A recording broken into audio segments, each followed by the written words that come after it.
What's happening, vinyl community?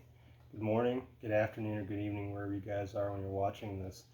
It's hard to believe it's been a year already, but here we are again. Chris at Tunes from the Man Cave has released his jazz vinyl tag for this year, so I believe this is the second year, the inaugural year being 2021. And Chris, if you're watching this, if I got that wrong, please comment below if you've done it before. But I believe 2021 was the inaugural year, which I did participate in. But this year is a little bit different compared to last year. To 21, I was just getting my feet wet again after many, many years of being out of the vinyl community. And jazz is one of those that while I enjoyed it, I wasn't as familiar with it as I am now. Fast forward a year, a lot of things have entered my collection, a lot of things have exited. My musical tastes have broadened a lot. Excuse me. And coming into this year, I was really anticipating the list of questions because it allowed me on a personal level to see how much I've grown. So again, got the list here. And if you are not familiar with Chris at Tunes from the Man Cave, definitely after you watch this, or even before you watch this, find him on here on YouTube. Click like and subscribe. Amazing guy, wonderful personality, great sense of humor, and a wealth of knowledge. And I'm very proud. And happy to call him a friend. If it wasn't for him, I would not be sitting here in front of you right now doing this vinyl tag for the second year in a row. So, Chris, we've talked about this many times, but again, man, thank you for doing what you do. So, without further ado, let's get started. Number one, and there's, before we get into number one, there's a couple questions I had to ask because I didn't have albums available, just for one reason or another. So, but it's very, very small. Number one, favorite jazz find of 2021. 2021 was very much, for my first year back, was the amount of stuff that I was able to find, both through friends and out in the wild, was amazing. So it's hard to pick a quote unquote find of the year, but I think I've got a good one. It's Impulse 9160, Elvin Jones and Richard Davis, Heavy Sounds. It's the first pressing stereo on Impulse. Absolute smoker of an album. I mean, the cover alone should attract anybody walking through a used record store. I mean, you talk about an image that definitely would not be used for promotional material for a jacket or for a cover now, for obvious reasons. But great album. The title track excuse me. The main track on side A, Raunchy Read, to me is worth the price of admission. It's stanky. It's stanky, stanky, stanky, and it's worth every second of listen. Originals are kind of on the more expensive side as far as the Impulse catalog goes, because this was one that came out towards the later end of Impulse's titles. So finding an original is in good shape is kind of expensive, but it's been reissued quite a few times. So if you can find a reissue, definitely grab this one. Highly, highly recommended. And what was interesting about this one for me was around the time I picked this one up through eBay, the guy who this video is because of actually picked up his copy. So it was kind of interesting how things aligned. But again, great album, highly recommended. Favorite reissue of 2021. This album needs no introduction, but originals have gotten stupid expensive. Believe me, I know. I've talked about it quite a few times on this channel. But that's the nice thing about reissues, is you can have the music and you can have it at a highly discounted price compared to what originals go for. It's John Coltrane, Love Supreme. This is on the Acoustic Sound series. Beautiful, beautiful release. Heavy vinyl. I mean, they really did an awesome job with this packaging. Acoustic Sounds is basically the Blue Note, the Tone Poet series for Verve and impulse. Whereas, you know, Tone Poet is to me is kind of like the flagship for Blue Note's reissue catalog. This one was a little hard to come by for a little bit. It didn't go out of print, but it went on backward for quite a while, and actual copies were going up towards $100. And thankfully, it came back into recirculation, or came back into circulation. And so now you can get this for about $35 to $40, which I highly recommend. This album's been re-released so many times, but this is one of the best reissues I've ever heard. Again, one of my absolute favorite albums of all time. To keep it simple and to the point, this album was John's letter to the man upstairs.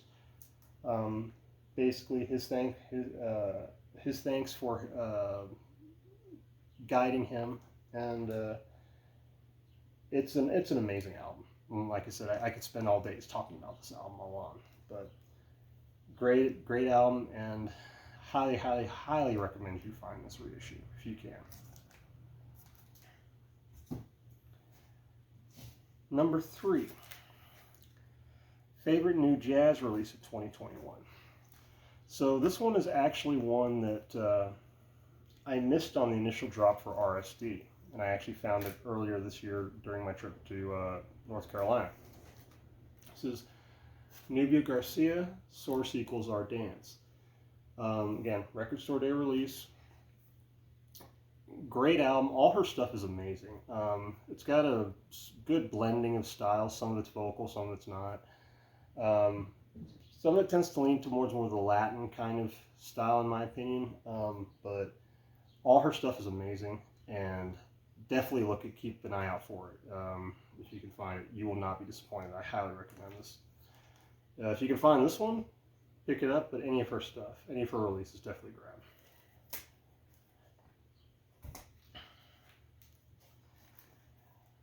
Number 4, favorite sax-led session. So, I could have taken the easy way out. I could have done a Coltrane or Sonny Rollins, but I decided to throw you guys a curveball, not just because of the fact that I want to share stuff that you've never, maybe you've never heard of, but also to put a spotlight on albums that really should have the spotlight put on them. This is Sunny Side Up, Dizzy Gillespie, Sonny Rollins, and Sonny Stitt on Verve Records. Original pressing, deep groove. This was at the very top of my list of wants for a very long time. Originals are definitely hard to come by, and they're even harder to come by in good shape. And I really lucked out on this guy. You talk about an amazing power trio. And this won't be the last time I'll mention this in this video. Do not sleep on Dizzy's catalog. The guys that he plays with during this time are people that have become legends after they left. Again, you've got Sonny Rollins, Sonny Stitt. I mean, Sonny Rollins is, to me in the top 5. And Sonny Stitt is an amazing artist, and a hell of a workhorse. I mean, he was on so many different labels. So it's kind of like Jimmy Smith. You won't find them all, I don't think. But it starts out with more of a vocal style with Sunny Side of the Street, and then goes into this really beautiful ending with a track called The Eternal Triangle. This is one of those you definitely want to turn up and just enjoy. When I found this, and I found it in the condition I found it in, I couldn't stop smiling, because again, they're so hard to find. It's so hard to find this album. But again, great album. I believe it's been reissued a couple times, so you might be able to find a reissue, but even the reissues can sometimes be difficult to find. Not as expensive, but difficult to find.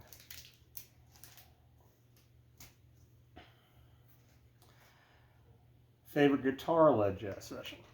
So it was a choice for me between three artists. Excuse me. And I just went with, honestly, the one that gets the most time on my table. And this is not the first time I've shown this album, and it won't be the last. This is Wes Montgomery, California Dreamin' on Verve Records. It came out around, I believe, 65, 66. It really showcases that California feel perfectly. It's not necessarily a traditional jazz album, and it doesn't need to be. Just it's an amazing album, and it's one you can find on the cheap, super, super easy. I got this one, original pressing for like $3 last year in Colorado Springs, and of course features the legendary Rudy Van Gelder on mastering with this. But again, one that I think it's slept on a lot, and one I think you should definitely pick up.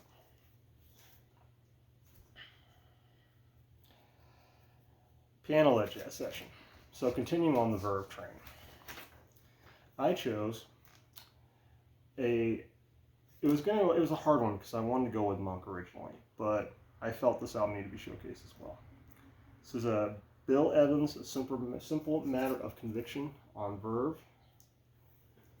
It's an original pressing. Features Bill Evans on piano, Shelly Manne on drums, and Eddie Gomez on bass. This is one of those albums I feel like you can listen to at any point in the day. You can put it on listening in the morning when you're getting ready for work. Put it on for lunch or coffee, or you can put it on when you're making dinner. It's just a great album, and honestly, Evans has had an amazing career, like so many of these guys. But to me, I think he truly shines during the Verve years, and I think these albums are highly, highly, highly underrated. And this is one of those that I think is right at the very tippy top during his time at Verve. And they're not as cheap as they used to be. You could pick these up at one point for like $10 to $15. Now they've gone to between $35 and $45, depending on condition, mono, stereo, etc. But highly, highly, highly worth seeking this album out, and it won't cost you a lot to find it.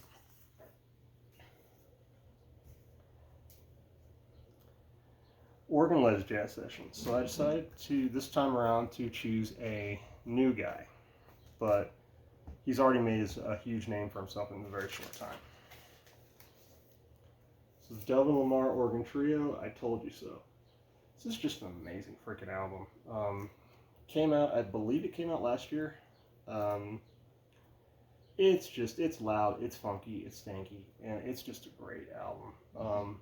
And for me, everything that Delvin Lamar has put out has been absolute fire, and I think this boy has a very bright future ahead of him if he keeps doing what he's doing. But again, great album, definitely grab it.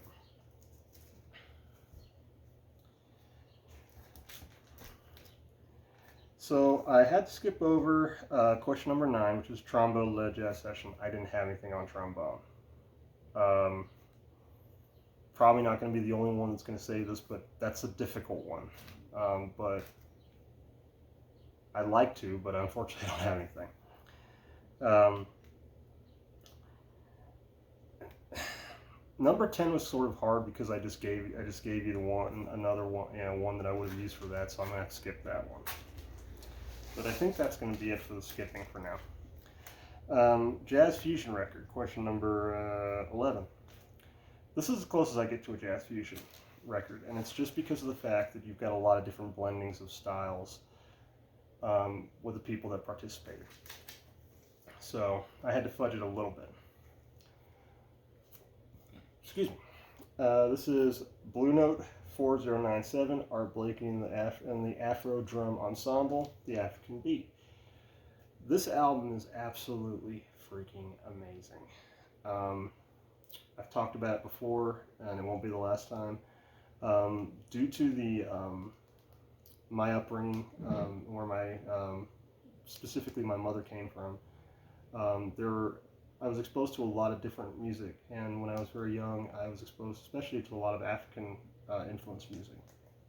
And the guys that are featured on this, you've got obviously Art Blakey, Yusef Lateef, Solomon Alori, everybody on this, brings their own unique style to this album. And for me, it is a jazz fusion record.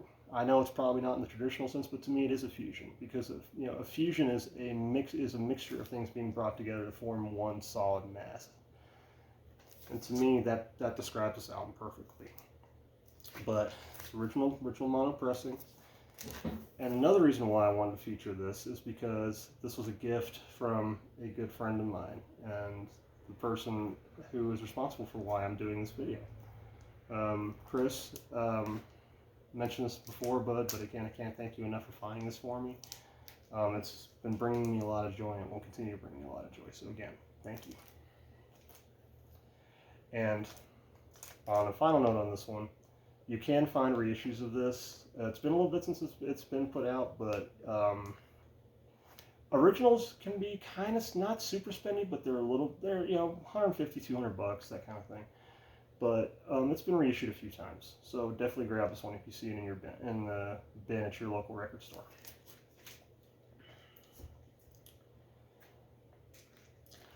Underappreciated album by an artist you love.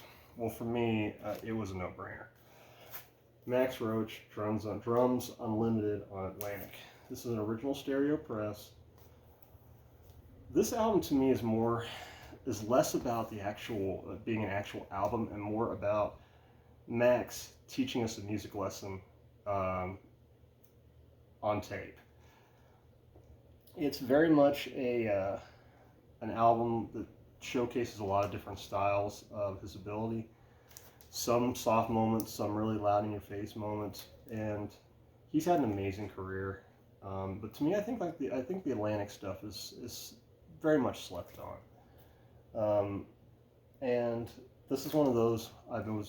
The second I heard it, I wanted it. And to find it was a case of an original didn't cost me a lot of money. It was just difficult to find, but an amazing album, and definitely one that I would recommend searching out if you can find it.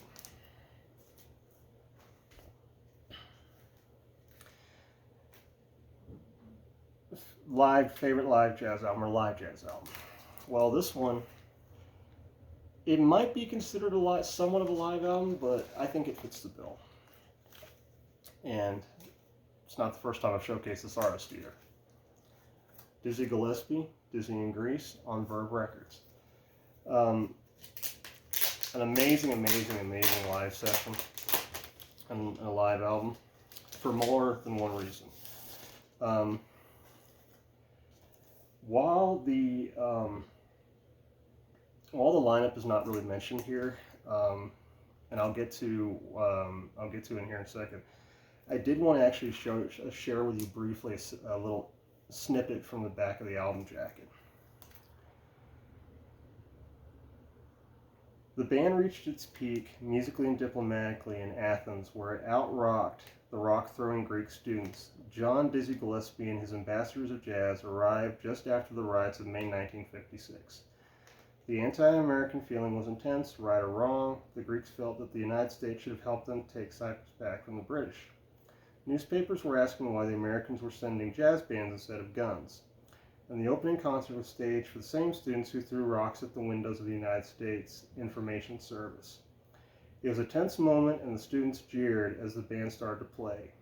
Then silence. And then, a complete and riotous switch. The roar of approval drowned out the big band. Hats, jackets, and whatnot were tossed at the ceiling, and even the local gendarmes danced in the aisles between numbers. Gillespie miraculously kept the kids under control. It's what I love about music, is that there are certain moments, whether it be jazz, rock, whatever, when these albums were made, they put you in a place in history. And this is something that the backstory on this album, for me, is another point that makes it a must-have. And remember what I had said about do not sleep on Dizzy's back catalog, especially the Verve stuff, because the guys that he played with were part of his band, ended up becoming legends on their own. This album features a very young player by the name of Lee Morgan, who he's only on here briefly, but he shines like a diamond. And it's one of those that I feel is definitely one you gotta have. So, and again, amazing album and highly recommended. Give me a second, we'll put this back in.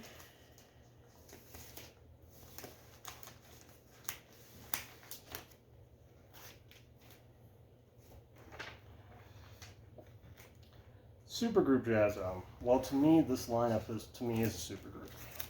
So I chose Art Blakey and the Jazz Messengers Indestructible on Blue Note.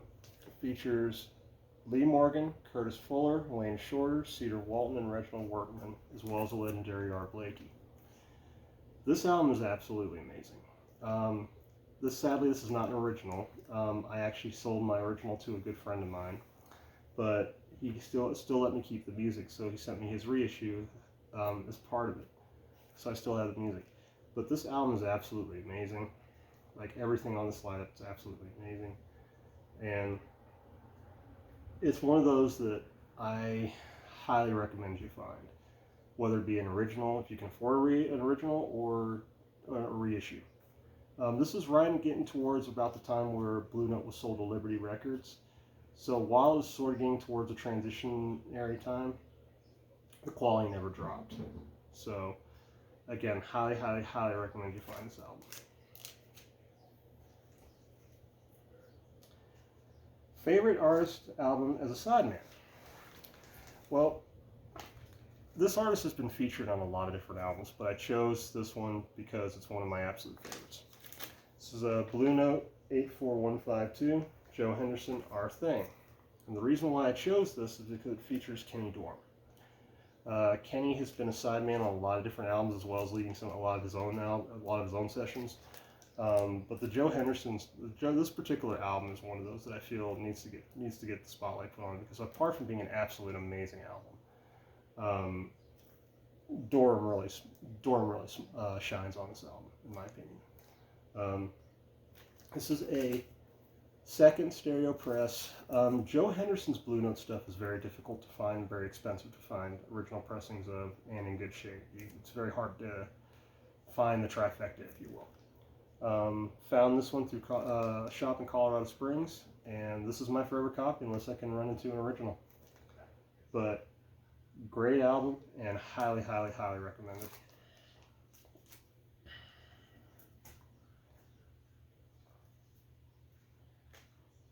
Jazz album more should know about. So this one is one that up until recently I didn't even know about, and now that I've discovered it, I want to share it with you. This is the Art Tatum Ben Webster Quartet featuring Red Callender and Bill Douglas on Verve. This is an original pressing on Verve. I actually got this album when I bought the Sunny Side Up, and I decided to give it a listen, and I'm glad I did. This is an amazing piano jazz album. Amazing piano jazz album. And it's one that I feel like I don't think a lot of people know about.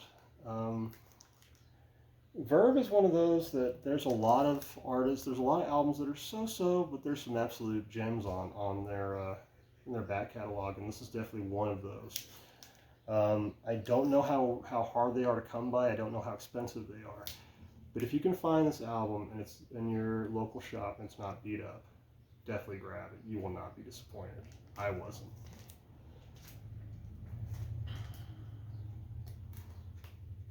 Album by a jazz artist that should have been bigger.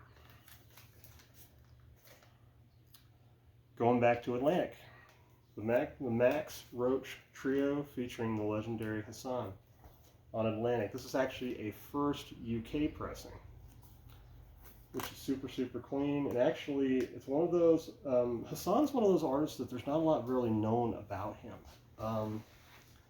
But it's one of those I actually learned about through Chris Attunes to the Man Cave. I actually saw it in one of his videos from I think it was at least been about a year and a half, 2 years ago, and looked it up and fell in love with the album. But it's one that's been kind of difficult to find and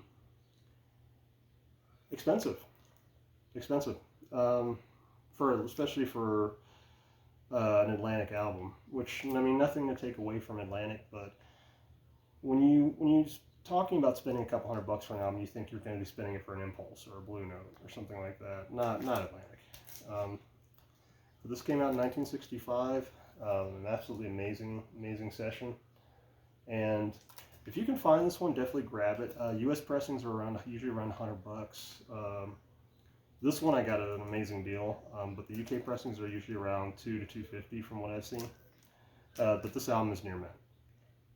The wax is near mint. So yeah, great album and another one to make it to this list.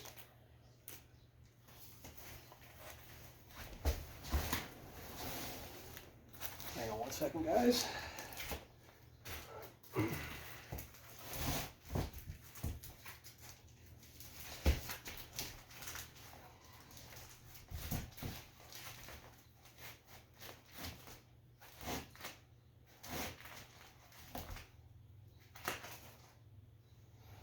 There we go. Sorry for that minor interruption. They decided to try to do a little tumble dance on me. Where were we? Number 18, Vocal Jazz album. This is one that, again, it's a curveball, but it's an amazing album. This is Ella Fitzgerald and Louis Armstrong, or Ella and Louis on Verb Records. This is an original mono pressing, deep groove, super clean. This album was actually reissued by Acoustic Sounds not too long ago, and to me it's an absolute smoker of an album. Louis Armstrong, I think, is one of those that, while he's a legend, I think his work tends to get slept on because it's a little bit more I think it's too commercial for a lot of people. But this album is, I think, one of his absolute best. Ella's singing is amazing on this album. To me, it's one of the best versions of Moonlight in Vermont I've ever heard. Not a super rare album, but super rare to find in clean shape. This one came in by way of the same group that the Sunny Side Up came in.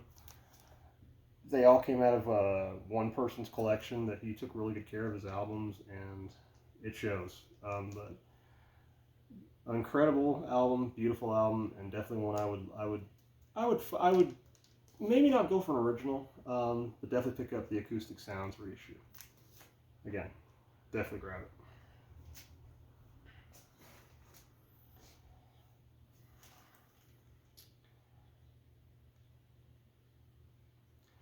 Jazz album not many talk about, but you love.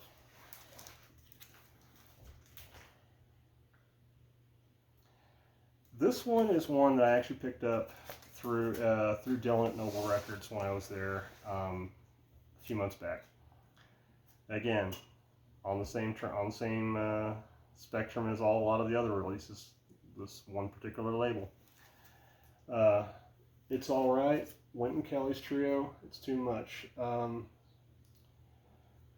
With guys like Kenny Burrell, etc., this album is amazing. And being a comic fan, obviously the cover catches your attention. It caught my attention. It's one of those that's a little bit hard to come by. I've missed out on it a couple times before I got this copy. But definitely one I would grab. If you see it, you won't be disappointed. It's definitely one that I don't think gets the love it should. A lot of these albums I feel like are ones that they don't get the love that they should. But that's why I'm showing it to you guys. So you see this one, grab it.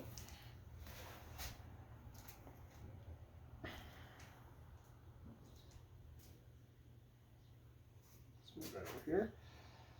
Okay guys, getting to the last couple questions. Records you hope to find in 2022. Well, there's one I can think of, and it's one that, while I've got a reissue of right here, I do not have an original, and it's one I want. Joe Henderson, Inner Urge. The second I heard this album, I wanted it. And again, like I said before, when I showcased the our thing, Joe Henderson's Blue Note stuff is expensive to find. It's difficult to find, and it's difficult to find in good shape. So for now, this reissue that just came out through the classic vinyl series will hold me. But this is at the top of my list, want list for 2022. That and a monocopy of a Love Supreme, but we'll see which one I can get first.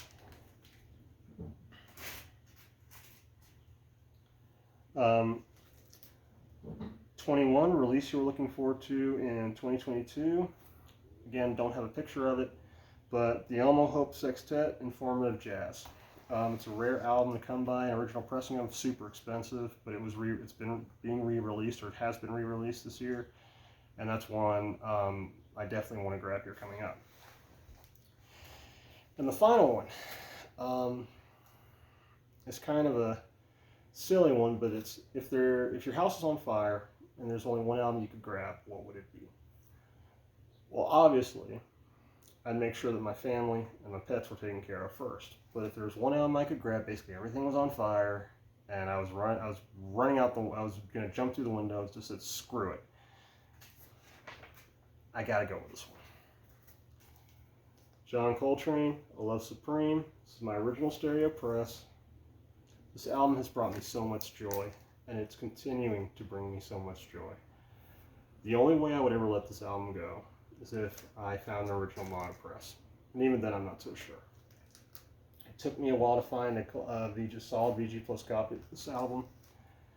And even with the reissue, you can hear a difference playing the original to the reissue.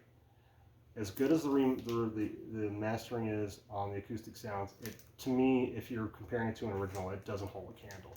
The original sounds so much better. Again, this would be the album for me, because if I had to start my collection over again, everything was burning. If I could grab this, to me it would be worth restarting my collection, as long as I had this album with me to start it. But that's it, guys. That is the Jazz Vinyl Tag 2022. But it's been an absolute pleasure going through this questionnaire with you. Chris, bang up job as always, dude. Great lineup for questions this year. I do agree with you. Maybe trim it down just a little bit for next year. But it's been a lot of fun, and I'm glad I could participate again this year. But it's been great hanging out with you guys. You guys have a great weekend. We'll talk again soon, and see you on the next video. You guys take it easy.